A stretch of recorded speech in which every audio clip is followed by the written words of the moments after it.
for helping us also launch Hispanic Heritage Month. It's a celebration. Why don't we start with just a little bit about your family in Mexico, where you were born, how you were raised there. Let's start with that. Okay. Thank you. First of all, so grateful to be here with you and knowing my story. Yes, I'm born in Mexico City from parents who migrated from the rural and indigenous areas. My mother from Mayan and my father Aztec. I work there. But we need to move to the rural area to my father's because my grandparents are old and we need to take care of them. The rural area where I had my childhood, it was the only place in my life until today that I found peace, love, freedom, and liberty, another kind of liberty, but so much love with the nature, with my grandparents, with the animals, and without any progress that we have in the cities. After my parents died, we need to return and be together with my father who had a job in the city. And our family grew, and also our economic and social issues grew. My childhood in the city, it was not easy as I had in the rural area because we have an indigenous roots, and fighting with that barriers in the city, it was really hard because racism, discrimination, and the denial of our basic human rights are not with us. Within Mexico? In the city, yes. In the city. But also, it was many of, I guess 90% of the Mexican population have indigenous roots. Right. But if you want to be in the new system in the decades of the 70s, everybody want to follow the progress, but you need to deny for many things: the language, the form of your clothes you wear, and also most of the color, because if you have you are white, you have better jobs than the other people. And it was my childhood when I'm in the school and in jobs, we suffer from that kind of racism. No matter of that, my mother, who is a pure indigenous, suffer more than us. But she is a very good warrior to break that barriers and to looking for better life for us in the city. She was really your role model. Oh yes, my mother is my hero. And she's a woman, a very, very hard worker woman.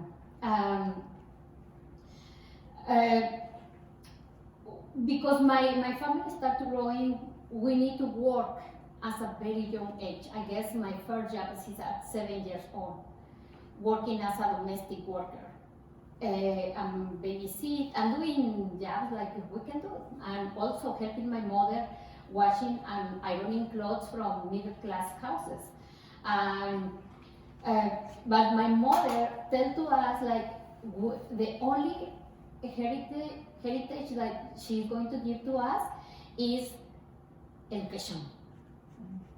And she say, I need to fight very hard and work very hard to pursue education. I'm the third of the 6 daughters. And be a woman in that time is like you are less than a man.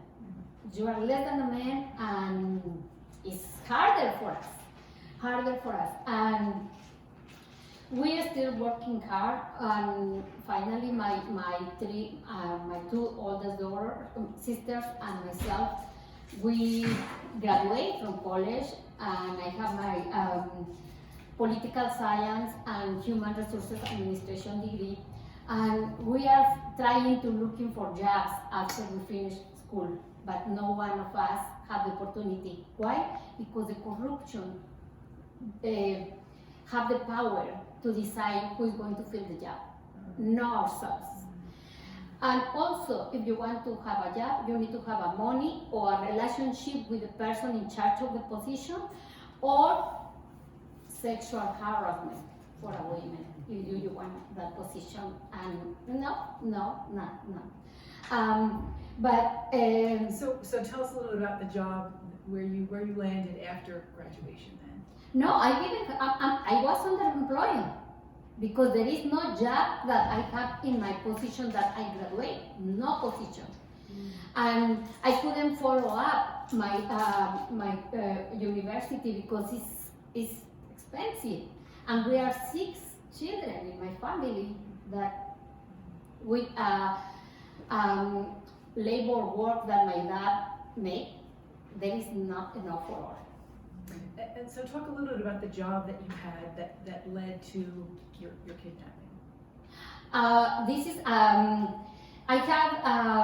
I met my daughter's father. I have three daughters with him, living 5 years of relationship, but my relationship ending by domestic violence too.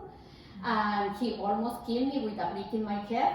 And I said, no more. I left my daughter's father. And after I left him, I have a job as in a highway company, construction highway company. And I have better wage, better rights labor. And I said, okay, this is enough. Not too much, but not too little, to survive with my children. And after that, in 1994, the NAFTA trade destroyed the Mexican economy. And with that NAFTA trade, the construction is the first industry that lost everything. And I lost my job. And because I lost my job, I need to find another job. And I found a job as a secretary. And in the secretary position, I used have my wage as my salary was 400 pesos every week from 9 to 5. And 400 pesos is what, like $50 every week. And there is nothing for 3 children and myself. But I said, I need to make this. And when I'm trying to save money, I'm going to the big market nearest to my house to save money. But when I'm going to the market, I met Mr. Marcos, who invited me without knowing me and without know anything about how to sell in vegetables or other produce items. He invited me to help him, and I said okay, and he gave me 100 pesos for 2 hours from 5 a.m. to 7 a.m. For 2 hours, I said, okay, I make better money selling cilantros, bunches of cilantros, than as a secretary, and I can spend more time with my children. And very soon, I learned how to trade cilantros and how to know the buyers, and wow. This was like a wholesale produce market. The first one is a retail seller. But the second one, I learned how to do the business in the market, and I have my own business as a wholesale seller. And that changed also my working time, because before I worked just 2 hours, but later I need to work from 8 p.m. to 5 a.m. and sometimes all day long, because I need to visit all the places where the cilantros are growing, and also start hiring people to help me with the produce and doing all the business there. And my oldest daughter takes my responsibility as a mother, because she needs to take care of her sisters. And she does everything for her sisters, plus that she becomes my administrator. And we have a very good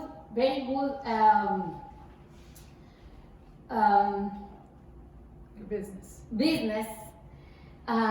Very quickly, we make a lot of money, but that means like I'm mom almost never at home. Sometimes I need to sleep inside of the truck. Sometimes I need to sleep on top of the bunches of cilantro. Sometimes I need to sleep on the land where we grow cilantro. But I almost never be in house. And we are very happy, and people start knowing me in the states near to the city, and many of them invite me to be in partnership with their business because sometimes they have a lack of money, and I need to afford or still growing more produce like radishes, onions, green onions, spinach. This is the most I am start doing. But your business grew, put the attention on you. Yes, because it was successful. Yes, And so what was the result of that? Yeah, no, the successful it was in 1998. I met another man from USA that he married a Mexican woman, and he invited me to be in partnership to exporting to USA ponceras. And I said, oh wow, yes, but I didn't know now about exporting. And I did, and it was very good business, and make more money, but also more time with that. And but in December 24, 1999, we decided to visit or to spend our Christmas time in Oaxaca, but sadly things came to the driver, to a son of one of the businessmen in the market that we give a ride, and myself, we were kidnapped.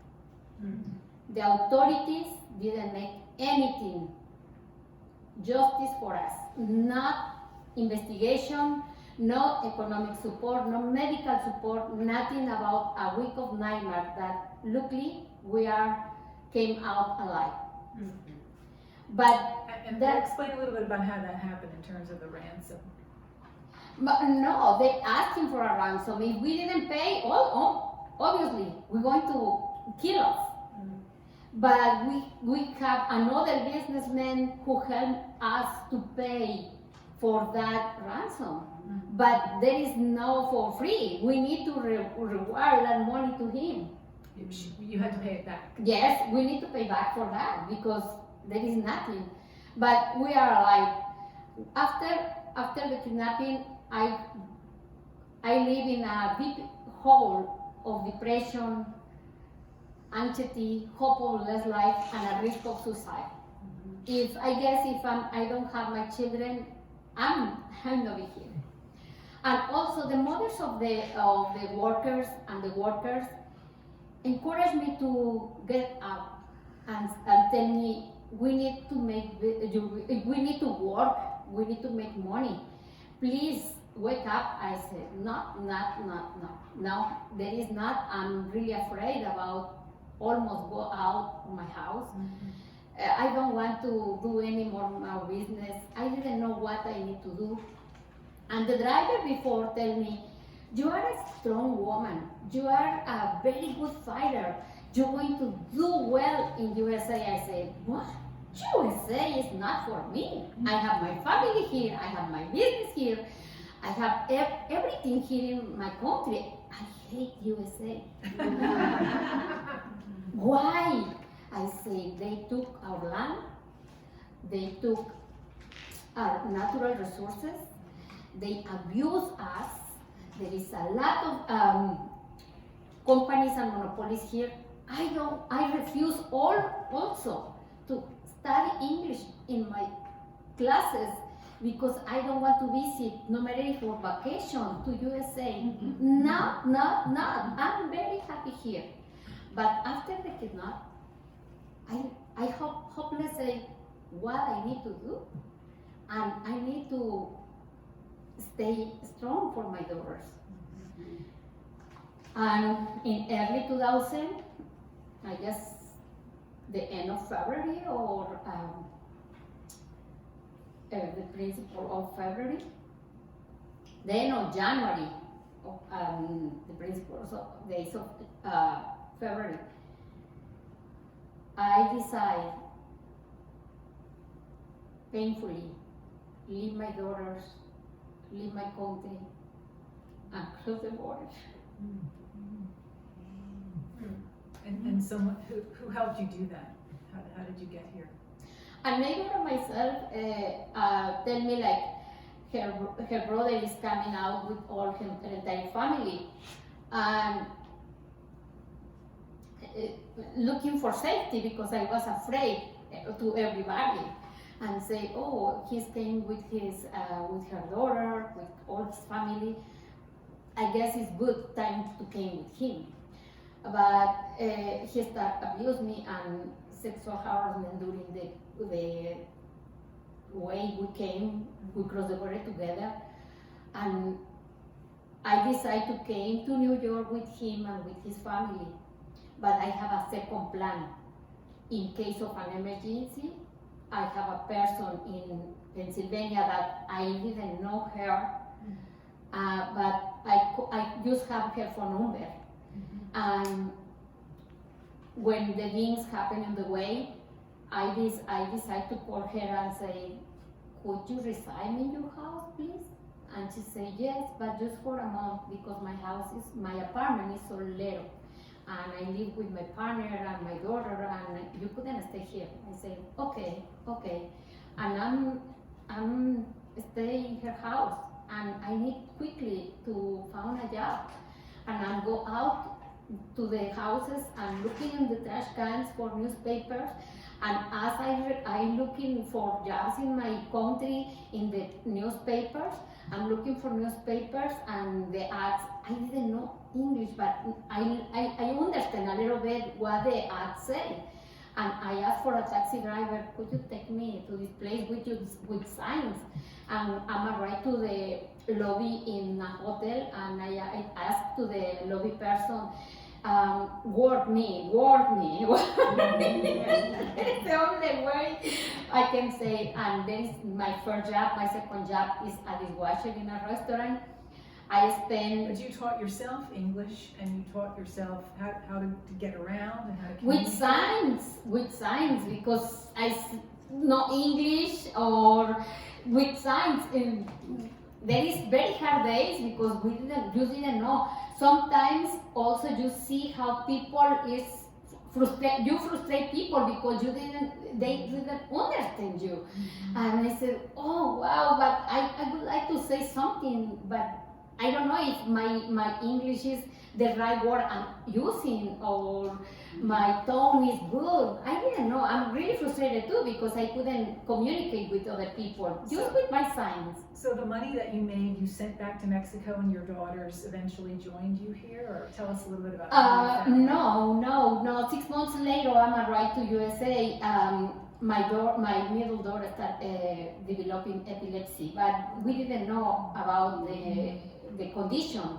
And my mom called me and she said she's having seizures. We didn't know what happened. She needs to be in big treatment. You need to go back, and I'm go back to Mexico. And I take care of my daughter and say, wow, another issue came to my life. And I soon after I put in like a stable condition to my daughter. I'm returned to USA again by myself. But luckily, I'm arrived, I guess, in April of 2001, and my daughters arrived on September 2001 because I found somebody who asked me if they can bring my children. I said yes, and my mother crossed the border together with my children. And my mother back a month later because she said, I don't like USA, there is nobody who speaks my language, there is no the market like I like, there is no food like in my house, bye-bye, I don't want you to be here. You are with your children and you are okay now. Did you settle then? Did you stay in Pennsylvania then with your daughters, and when they came from Mexico, that you lived in Pennsylvania then? Yes, I live. I don't have anything in Mexico when I left, when I crossed the border. But when I came here with my daughters, I live in Norristown. But after my daughter's arrival, we moved to Upper Merion. And since that time, 20 years. I'm living in Upper Marion area. And your daughters didn't go to school in Upper Marion. That is the first time when the school district discriminate myself because I'm undocumented, and discriminate my children, and they don't give their approval to go to the school district because I don't have the visa in my passport.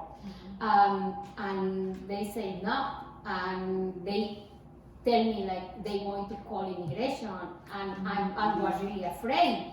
And I said, wow, no. And I'm still having my house rent in Upper Marion, but I'm going to a friend's house in Norristown, and also I need to put in my children again back to Norristown School District. But later, a year later, we because other family and my family sued the school district, and my daughters can return to Upper Marion. Good. Well, you know what, I think Little Women are very interested in your community activism. What did you see here when you saw there were no resources for women? How did you get involved in advocating for women? In Norristown, it was very little community, most from Mexico, that we easily recognize as a family, because we need to have somebody who understands or who sharing stories, sharing food, sharing friendship, sharing whatever they can bring from our country, feeling like, oh, you are here, you are okay. And we know almost everybody.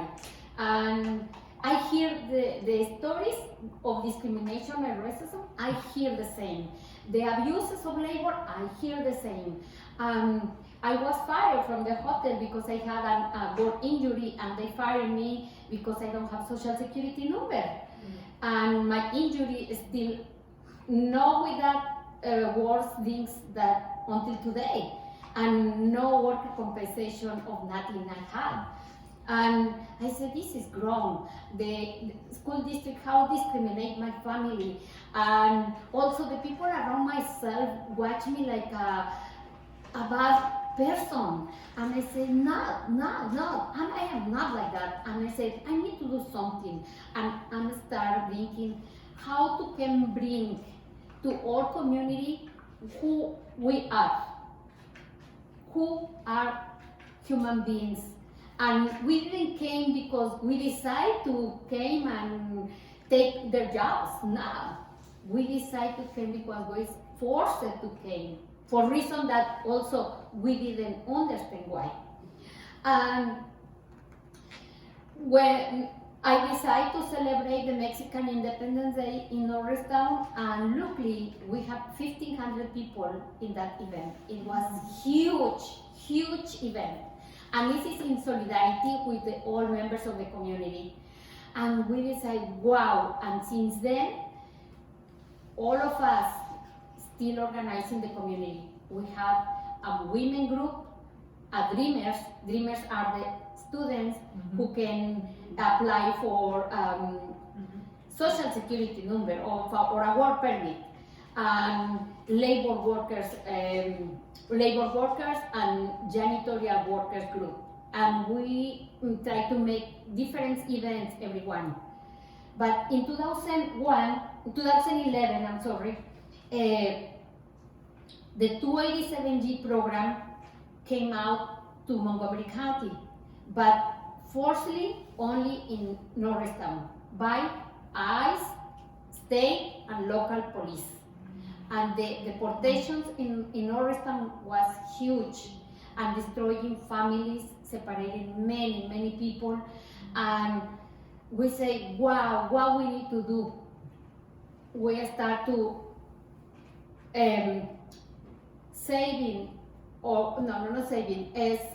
helping families from immigration prisons, and all the organizing things that we have. Almost the Independence Day celebration, we lost everything because many members of the community moved to other places or disappeared. And we start working very hard to to support one each other, but nobody trusts in us anymore, or nobody trusts, no matter in our families, in our organization, in a school, because we didn't know who tell to immigration who came to our town, and we said not until we discovered there is the 287G program. And when that started, we're still organizing, but it was really, really hard organizing the community. But in 2013, my oldest daughter started organizing again the women group. But the women say, no, we don't go into the community room, library, or in any place. We decide to meet in their houses one every Tuesday. We met in the house of Anna, next in the Nancy, next Tuesday in the Chris, different houses. We bring food, we bring our children, we bring attorneys, we bring teachers, we bring resources, social workers, many teachers for ESF classes, for many programs we start developing, but this is the houses. Let's talk about some of the programs that you founded and some of the current community activism work that you're doing. What are the programs, the nutrition program and the programs, it was workshops for immigration, for labor, for housing, for families, because now we have more issues than we had before. We have the issue that in the case of the family, of one of the members of the family were deported and they have children, what we need to do with the children, and we organize a piggy bank. The piggy bank is putting money every month for every member, and they decide in a signing paper what they want to do with that money in case of an emergency, in case of lost job, in case of being deported, or in case another emergency they can have. And also we have a family attorney that they decide. We have a package of every member that what we need to do with children, because many children lost parents during the deportations, and they are putting in foster parenting, and we don't want to do that. And we try to decide that program, and also we start organizing the community garden. The community garden was for healing, because there is the only place where we feel like we can speak with freedom, with confidence, with love. We have the community garden. We also have, we adopt streets, we adopt a park, and we cleaning, because when we cleaning, we feel better ourselves, and we feel better the community, and we start growing our trust in the authorities and trying to grow our communities become better. But also in that time, many Syrian refugees and many Central American refugees came to our communities, and our issues changed, and we need to become faster trying to do it or help communities, because now we have the Afghan communities that at this time we don't have any family in Norristown, but maybe in the future. And also our group just not focus on Norristown, because the issues that we have in Norristown, we have in Kennesburg, we have in Bethlehem, we have in Philadelphia, we have in Upper Darby, and we need to move to that places to support families. So how are you doing that? Do you have women in those other cities that you're working with that are establishing similar programs? No, we start like bringing the families from that places to Norristown. Okay. And attending the workshops. But for example, in Kennesburg, because it's farther than Upper Darby or Philadelphia, there is a little bit different. Kennesburg, we need to go to the families and help to the families, looking for the resources nearest to there, because nobody can go and back to that place. But we need to support the family as much as we can. Clothes, money, foods are the essential things that families are in need from the refugees. And also with the Syrian refugees in Lansdale, we're doing the same. Other organizations, churches, we're looking for the resources because we are a grassroots group. We don't receive any fund for no organization from no people. This with our own resources. And that's why it's a hardest for us. But we do it. We never say we didn't help. We can help with our experience. And with our experience, we can do better for everybody. Have organizations that are in Norristown, I mean, Norristown is such a Mexican community, have organizations in Norristown reached out to you and you're working with them locally or not really? No, because I think the organizations are different mission and also because they have money from supporters and they need to give that information of the programs from them. And also like Aclamo is for social services. And I guess they are really, really busy with all the programs that they need to develop or decide or help for the people. And Secate is for education and labor. I guess it's for different issues, but really I didn't have good, not good. I don't met the directors of that because we have different issues and no time to meet together and to say what. And also our programs is only for adults, no for children. Okay. No for children. Community garden, families can came with children and we can work with children if the families came with children, but now this is for adult people, young and adult. Mm-hmm. Tell us a little bit about personally though, I mean how this journey, I mean most of us can't really even imagine, what you've been through as you talk about all of these issues and everything that you've overcome.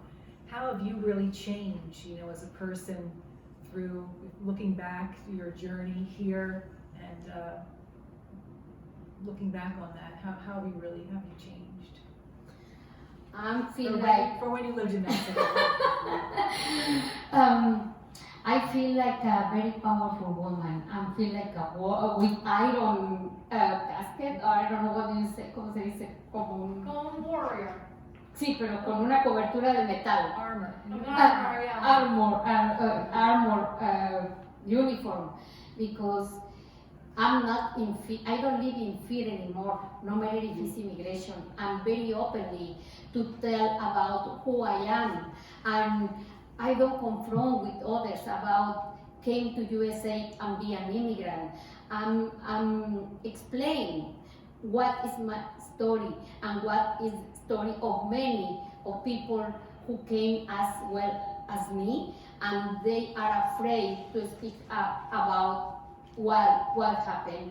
And I know in any time can be arrested by immigration. I make civil disobedience.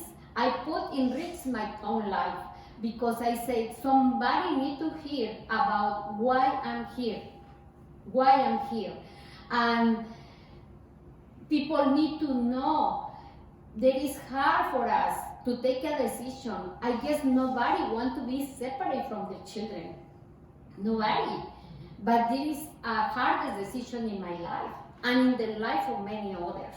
And I feel very happy because the changes in the town in Norristown. Wow, people see the changes that we do.